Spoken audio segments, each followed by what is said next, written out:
That concludes the agendized portion of our meeting. We will now move to citizens' comments. We will begin with Catherine Roxlow. And Catherine will be followed by Wayne Daudet. Thank you, council members and mayor. My name's Catherine Roxlow. I live in the city of Phoenix. I have 2 petitions that I'd like to give to the council. And I tried to make copies for everybody and for the clerk. Thank you very much for hearing us today. So these 2 petitions relate to a 48-inch main water pipeline and a 66-inch main water pipeline that's scheduled to go through 2 or 3 neighborhoods and the preserve starting in January 2020. And we're asking that you stop all work on this.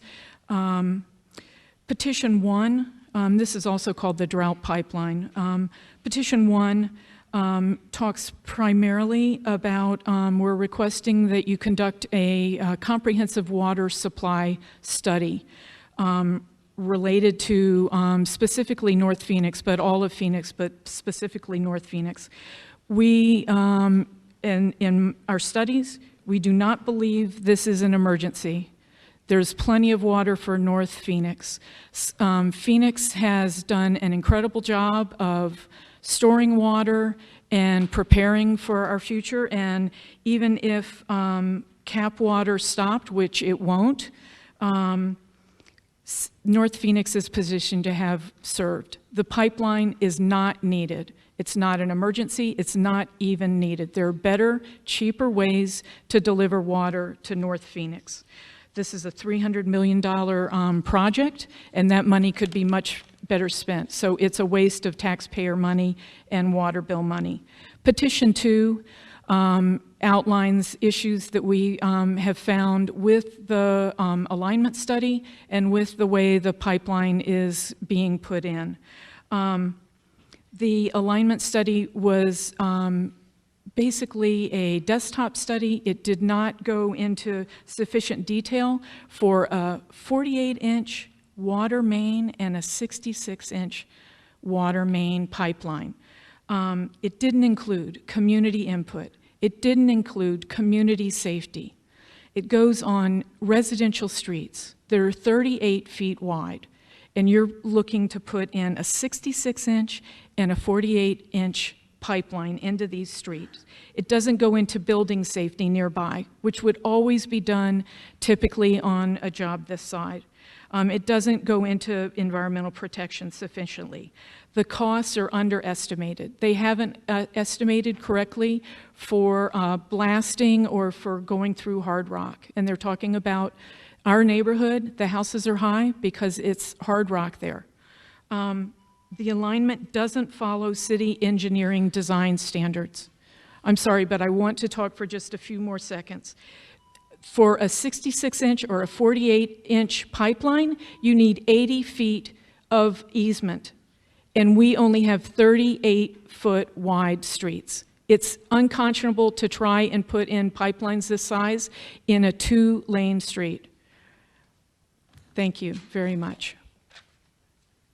Thank you, and I just want to repeat my comments from earlier in today. We had a good meeting, or a good conversation with the director of the Arizona Department of Transportation about putting a pipeline in freeway in the 51 right-of-way. So just wanted to repeat that comment. I know you have been here and heard it, but I thought it might be relevant. Wayne will be followed by Jeannie Swindle. Yes, my name is Wayne A. I live at 7535 North 21st Place in Phoenix. And your pipeline is coming up from Lincoln past Madison Meadows School and continuing on to the reserve, where you'll bore a hole through the reserve and pull all of that material back out of the reserve and haul it back down 22nd Street where I live. I'm 80 years old. I've been there for 40 years. I built that house. One thing that I've learned coming here this evening. I've never been to one of these meetings before, and you can tell maybe that I'm a little bit nervous, but I'm also a little bit mad, and the mad's taken over the nervousness. But anyways, the one thing that I've learned is everybody says it's the right thing to do. Everybody up there has made a comment, because I've been here all day, it's the right thing to do. Nobody sitting there has ever been on 22nd Street that thinks that they can run a 66-inch pipe north of Lincoln past Madison Meadows grade school, 5-year-old children. My great-grandson attends Madison Meadows. He'll be 6 feet as close as I am there. 6 feet from the street, 22nd Street, where thousands of tons of material will go back and forth. Now, I'm not wearing an orange shirt like my neighbors, and the reason I'm not is when I joined this organization, they said, well, we'll print flyers, we'll talk to the city, we'll get this stopped, I'm sure. We'll circulate flyers, we'll put signs in our front yard. I'm sure that'll help. It won't. There ain't no chance in the world. I will not wear an orange shirt, but I will talk to the mayor. I'll talk to, Sale knows that it's not the right thing to do. If you people run a 66-inch pipe up a 36-foot wide street with an excavator digging the thing and putting the material into a dump truck, a semi-end dump truck, I cannot imagine the gridlock that's going to be there, because if you ever go there in the morning when those children are coming to school, there's a little circular drive and there's 100 SUVs trying to drop the children off to go to school, 1st through 4th grade, little children. I guess I'm done, but I absolutely, positively cannot believe that it's the right thing to do. Oh, Mayor, just a comment to staff on this. The idea that I had that went up 51st, the 51, is moving along correctly. Correct? It's moving along. It looks like the state of Arizona's working with us. We just haven't got a complete yes or no on that. But just so that the public is aware, we're pushing really hard on an alternative. I know I can't legally respond to them directly, but we are pushing really hard. I appreciate staff moving forward on the idea and doing everything that they can, meeting with the director, doing everything right. And they are trying to do the right thing on this one here now, especially along the 51, that I do know. Thank you, Mayor. Thank you. And Jeannie will be followed by Christina Eckelkraut. Thank you very much for the opportunity, Mayor and Councilman DeCiccio, for all efforts that you have made and have started to talk. We greatly appreciate it. I'm proud to wear an orange shirt, and I think that, quite honestly, part of the attention would not be to you, would have not been received by you had we not had the orange shirts and the verbs. And I'm not going to say I'm sorry for the emails and the telephone calls that have come to all of you.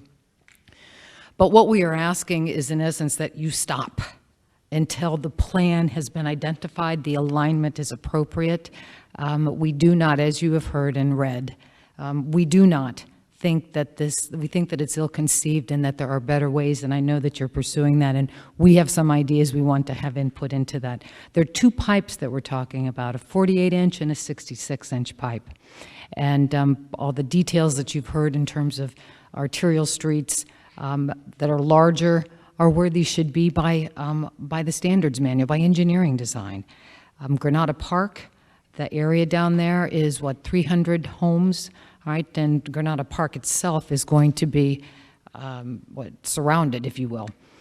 Come across Lincoln, dig under Lincoln, holy moly, I can't wait to see what kind of traffic issues that is. Once you come up into the, Madison Heights and the Biltmore Highlands area. I live on 22nd Street, so I'm up 3 houses down from the trailhead. But once you come into that area, now you have a school, So now you've impacted a church, a Greek Orthodox church on the south side, now Madison Heights Elementary School, a police station, and you now, when you get onto 22nd Street, remember, this is going up and back, up and down with trucks. So it's not when it gets past my driveway, it will be all right. No, it isn't that. It's going to be a continuous movement, if you will. Vibrations on homes, you've got property values, you've got safety issues, you've got health issues. Many of these factors have not been considered and were not included in the study that was presented and decisions were made upon. We think it needs to be stopped and planned more appropriately before we go forward. Thank you very much. Thank you. Christina will be followed by Casey Golub.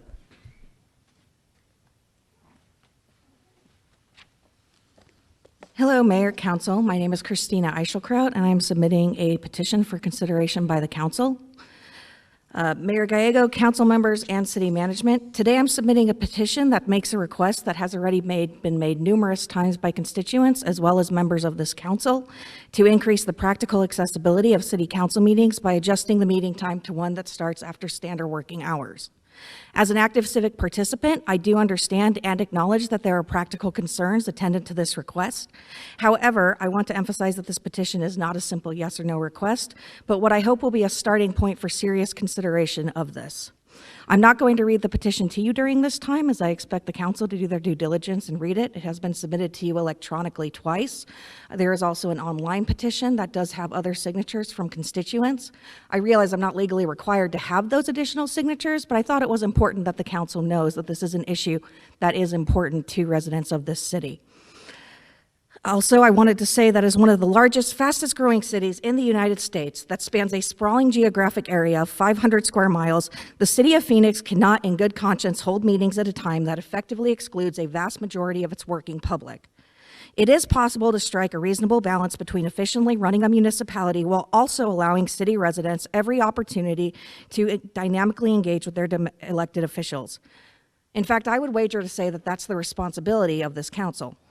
The petition I am respectfully submitting includes several suggestions that I believe, at the very least, again, are a starting point for discussion.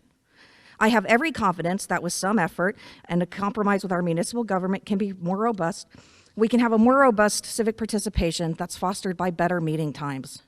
I do realize that there are issues with staffing, and this could potentially put an increased burden on some of the city staff, but quite frankly, my argument to that is that if you want banker's hours, you should go work for a bank. There is a sacrifice attendant to being in public service. Library districts, school districts, plenty of non-civic organizations that are non-governmental all meet in the evening. That is not coincidence. That has to do with practical accessibility. I also want to acknowledge that the staff is in technical compliance of open meeting law, but technical compliance does not actually mean practical accessibility. So with that, I respectfully submit this petition, and I do hope that it at least begins a fruitful conversation on city council start times. Thank you. Thank you. Casey will be followed by Elizabeth Venable.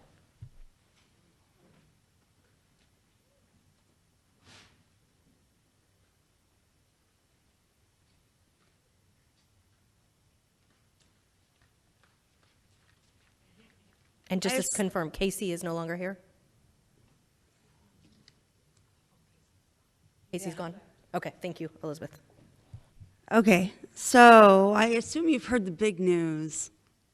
Since the Ninth Circuit Court of Appeals ruled in September 2018 on the case Martin v. Boise, the leaders of the city and Phoenix have been intractable in their support for criminalizing of camping and sleeping in public areas. You have given no explanation as to your behavior. I think you were waiting on the Supreme Court to strike down Martin v. Boise so that you can continue arresting people for being poor. However, the Supreme Court did not rule in your favor. The Supreme Court has now said that the Ninth Circuit ruling stands. Phoenix has no more excuses.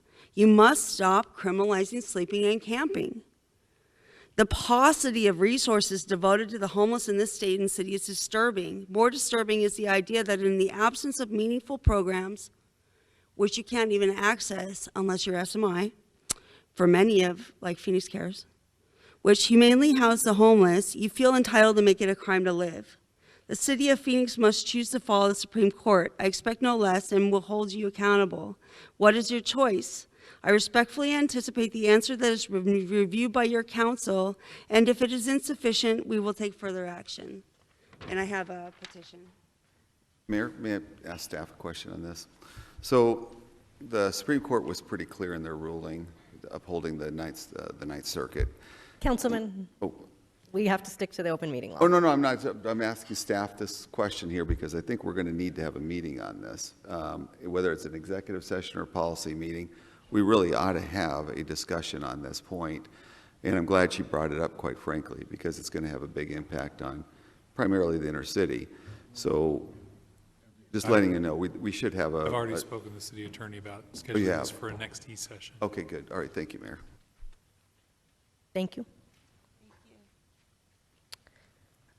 Alicia is next, followed by Jeff Reed.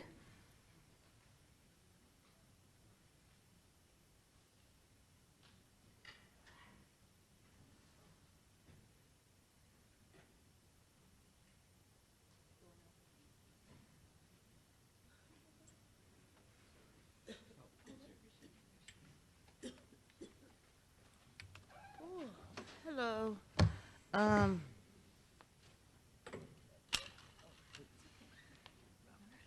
Yeah, I have it, thank you. Okay. Hello, Mayor and Council. I've been here before. And I'm back before you again. And I'm here this time to ask a question that needs to be answered. About my property that was supposedly be submitted for evidence, but I wasn't told that until way after the property was taken. I was here before. I was one of the ones that property was taken by the Phoenix police and dumped into a big trash can or wherever it went. And so I'm here now wondering where it's at again, because I was told it went into evidence. Evidence for what? I wasn't locked up. There was no reason for it to go into evidence and seized by the Phoenix Police Department. Then there's no trespassing signs. I was at the bus stop, sitting there waiting. Officer pulls up and says to me, are you waiting for the bus? Well, I had my cart that I push when I'm not on this cane. And he asked me, did I have a bus pass? And I said, no, I'm just sitting here waiting. And I'm going to walk further on. And he said, well, when I come back in 1 hour, I'm going to trespass you. So this is getting to be annoying, and they're doing it like all the time. This is wherever. So we have people complaining with Elizabeth, the meetings we have, and they're complaining about it.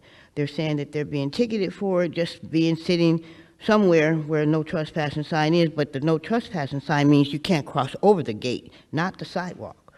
So, okay, and last but least, I just want to know where my belongings are, and I would like to have them back because they're constantly on my mind. There were sentimental values in there that I need from, people that passed on, and I just want to have them back. I recently started my own to get my birth certificate because when I was here before, he told me to go to CBI. CBI was here, but CBI is medical. I want my belongings, and I'm not SMI. Most of the people here in Phoenix, Arizona, that I've talked to is SMI, but I don't have that problem. So I don't need to see CBI. I just want to know where my belongings are, and could I have them back? And thank you so much for your time. Thank you. And the city manager has asked staff to follow up with you. So hopefully we can get a good resolution. Jeff Reed. And Jeff will be followed by John Mazur. Mayor and council members, thanks for the opportunity to speak. I'm Jeff Reed. I live at the top of North 22nd Street, about a half block away from the North 22nd Street trailhead at the point where the proposed pipeline would penetrate and violate the preserve. I'm opposed to the water pipeline, as you can tell by my t-shirt, and we know well the issues before you. But I just want to make several points. The first is that I'm not against drought mitigation. I'm really just opposed to the route that's proposed for the proposed pipeline. There are many, many reasons why the proposed route should be rerouted, which I'd like to summarize, because I think we've all heard many arguments and compelling arguments about why it should be moved or should be considered to be moved. but no one's really summarized them yet. So I'd just like to summarize those reasons. So number one would be there's a major disruption to the neighborhoods adjoining Lincoln Drive and 21st and 22nd Streets. Number two, lack of ingress and egress into the neighborhood, which depend the neighborhood north of Lincoln Drive, which relies almost entirely on the North 22nd Avenue Street.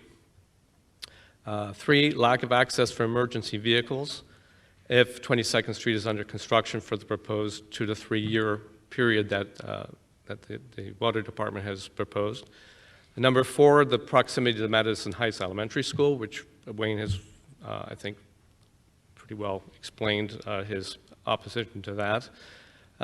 Number five, potential damage to infrastructure of aging houses in the neighborhood, both the foundations as well as the sewer and utility hookups to them. Number six, dust and air quality. There's a increased potential for things such as valley fever, which I actually experienced over the years living there in Phoenix. So that's something that comes up into the air and that is sort of an underestimated disease or condition that people can incur, as well as the fact that Dreamy Draw was a site of a mercury mine in the days of when Dreamy Draw was mined, and so there's potential for mercury poisoning in that area. Number seven, the difficulty of excavating the pipe. We talked about that earlier. Catherine did. The width of the residential street, the existing geology, hard rock. People have had difficulty having pools excavated and had to resort to using dynamite in the past in that area. The winding streets that come up from Granada Park. There's several streets that don't run in a straight line. So it's not just running a pipe straight up a street. There's going to be additional need to excavate. Number eight, the incursion into the Phoenix Mountain Preserve that was created as a protected public space under earlier city council commitments. I'll just finish my last two. The lack of transparency, we were advised that this was going to happen. We had very short response time to even activate and respond to the fact that this huge project was going to go through. And then finally, number 10, the alternate route up Route 51 was initially rejected by the Water Department based on what I think could be viewed as flimsy reasoning, because they didn't want to contend with ADOT or the Army Corps of Engineers. They just sort of chose the proposed route as it stood because they felt that ADOT would be too difficult to deal with. Thank you. However, in the meantime, we've learned that you have been in discussion with them. So I applaud and appreciate your efforts on that. Thank you very much. Thank you. John will be followed by Sandra Kane.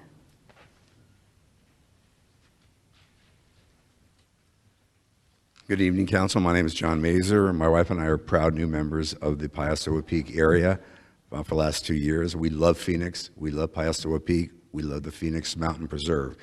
And we're happy, or not happy, but firm to fight this decision. When we were told about this, which was at Madison Elementary on a late October midday week, we were told that sort of like in an oh by the way kind of stuff, it's shoved down your throat way. It's this way or no way, even though there were apparently two other options. And all of us, or many of us, suggested ADOT, and your staff scoffed at us like, that's crazy, you know, that will never happen. Thank you for telling us today that that may happen. That's kind of nice to hear. It was how the majority of us thought on that late October evening. I was at the council meeting 2 weeks ago, on December 4th, and the last public speaker spoke about a 1991 agreement between the city and the Phoenix Mountain Preserve that would prevent any transportation or utility construction happening. So my question is, why was our community of 500 plus homes in Piostoa Peak told that this is happening in January with 9 weeks notice? It seems like it's illegal. I mean, if what this person was saying is true, He referenced Councilwoman Williams and the T-shirt that he bought from you or you sold to him, 28 years ago. So I had no reason to believe that what was being said was not true. So I'm very confused why the city is doing something that is against this 1991 agreement that also is potentially really harming the Phoenix Mountain Preserve, something that I've learned as a new 2-year Phoenix resident we are very proud of. And I've also learned that many cities across America are envious of a city like Phoenix that has such an amazing natural jewel and treasure in their neighborhood. So we are very, very proud of that. And we think that that 1991 agreement, if in fact it is truthful, it's a done deal. There should be no construction there for 3 years that affects our life and the preserve. The city told us on that late October meeting at Madison Elementary that there were 2 other options, even though they wouldn't tell us what they are. Please check those out. And please, congratulations, because the obvious thing is 51 and to try to do it as best as possible there. Thank you so much for your time. Or can I make a comment to him? Councilwoman Williams. In 91, I think, is when the city of Phoenix built 51. And that could have been something from back then. I don't know if that's currently true or not. I mean, I can't confirm that. But there was nobody living up there at that time. I mean, population was very sparse. And just to confirm, this will be on the January Livability and Land Use Subcommittee agenda so that we can have an agendized conversation. So we have Sandra Kane will be our last speaker. Thomas Stillwell, Sean Severud, and Leonard Clark had filled out cards and weren't able to speak, so I will note that for next time and try to move them forward. Sandra. Okay, Mayor, members of the City Council, my name is Sandra Kane, and I live in the Madison Heights area. I've lived there for 35 years. I sent an email to all of the mayor and to the members of the City Council in December, December 3rd, right before the December 4th meeting, laying out my concerns and requesting at the end of it that please put this matter on the agenda and halt the imminent construction to allow community input, consider feasible alternatives, and achieve the best outcome for Phoenix. I have now converted this into a petition because we are all concerned about the imminence of January coming up and construction started. I personally live in a house that is in the middle of 22nd Street and 20th Street, where the 2 pipelines are to come in. The only way we can get in and out of our home is going through 22nd Street. And right now, today, in fact, there are utility workers on 22nd Street, and traffic has to be stopped. There's only one lane that they're letting people in. There are people holding signs, and you have to wait for one side to go before you can go. There's just no room to put a 66-inch pipeline down 22nd Street, which, as other speakers have told you, is a vital method of egress into our landlocked little community, which is bounded by the 51, by the Phoenix Mountain Preserve, and Lincoln. The only way I can get into that neighborhood is 22nd Street to get to my home. And there's huge traffic on Lincoln in rush hour times. And it just needs to be something looked at. When I came to the meeting last time on the 4th, I heard Vice Mayor Guardado state, community input is incredibly important. Do everything we can to have community input so everyone feels good about the decisions we make. And that's what we're asking. I was at the meeting on October 24th at Madison Heights Elementary School, where we were told by the Water Services Department that this is a fait accompli, essentially, and that nothing we could do would make any difference. And nobody wanted to even listen to any questions we had. they would not take questions from the approximately 300 people that were sitting in the audience there, and were just learning about this for the first time. And they waited, they said, you have to wait to the end of the meeting and go in the back, and we'll have a few people that can answer questions, but nobody could interrupt. I know this isn't the way that we're supposed to run city government. I know that's when I saw Mayor Gallego running for office. You were very polite, listening to people in different communities and working with people. And what Councilwoman Guardado said, we are asking for the same thing, and we're hoping, because I want to put this into a petition, that we hear back before the January construction starts. Thank you. Thank you so much. Thank you for your testimony. We are adjourned. Mayor, oh, sorry. Could I say one thing? We would really like to hear that this job is postponed until community input is allowed, and that's really something that it's supposed to start in January. It'd be wonderful to hear an official message from the council, from the city, that both of these pipelines will not be started until further evaluation. So, Ed, I have a question to you. My question to you is, January 1st, is construction starting? We've heard that construction is starting in January 2020. That's what we've been told, and we're very concerned about that. No date, and we've asked repeatedly to have it paused. Okay, I'm asking the question to Okay, I'm sorry. The city manager. The meeting's been adjourned, but I'm still talking, so go ahead. Everybody's leaving. The construction does not start on January 1st. It is not starting, so January you just 1st. heard it from the city manager, and then from there we can move. Thank you.